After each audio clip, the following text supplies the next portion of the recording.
Plus de 600 000 tonnes de coton graine ont été produites au Mali à la campagne écoulée. La prévision est revue à la hausse cette année, soit 682 000 tonnes à l'issue de la saison. Pour inciter donc les cotonculteurs à produire plus, les autorités maliennes fixent le prix d'achat du coton graine à 300 francs CFA contre 295 francs. Siaka Konaté de l'ORTM.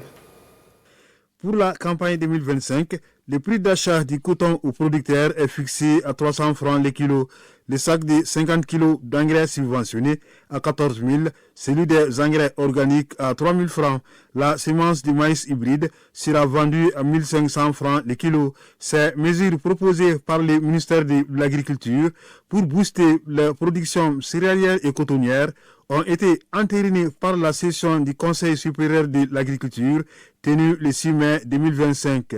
Ainsi, il est prévu 11 696 721 tonnes de céréales et 682 000 tonnes de coton-graines. Pour atteindre ces objectifs, 79 milliards de francs CFA ont été mobilisés à travers les poules bancaires pour l'achat du coton-graines, des intrants coton, engrais et pesticides mis à la disposition des cotonculteurs. Quant aux autres exploitants agricoles, ils ont reçu près de 34 000 tonnes d'engrais de la Russie, du PRSA et du PAPSAN, 1 500 kg de semences de pré-base, 3 500 kg de semences de base et 11 000 kg de semences certifiées de tracteurs, batteuses motoculteurs, motopompes multiculteurs leur ont été également remis. Pour ce qui est de la situation phytosanitaire, les superficies prospectées sont estimées à 313 850 hectares, sur lesquels 178 205 hectares sont infestés. À ce jour, 129 389 hectares ont été traités. La campagne agricole 2024 a été impactée par les inondations, d'où l'indemnisation de plus de 14 000 producteurs par le commissariat à la sécurité alimentaire.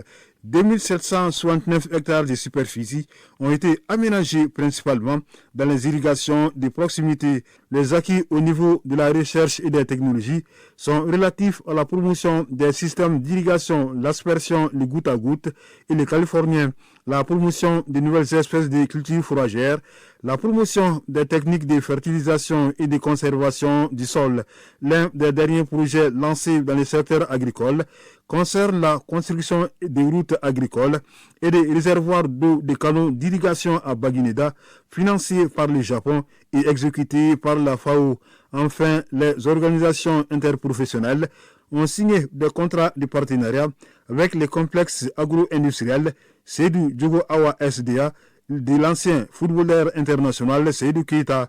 Les premières s'engagent à fournir au second les matières premières comme le sésame, l'arachide, le soja à un prix convenu entre les deux parties.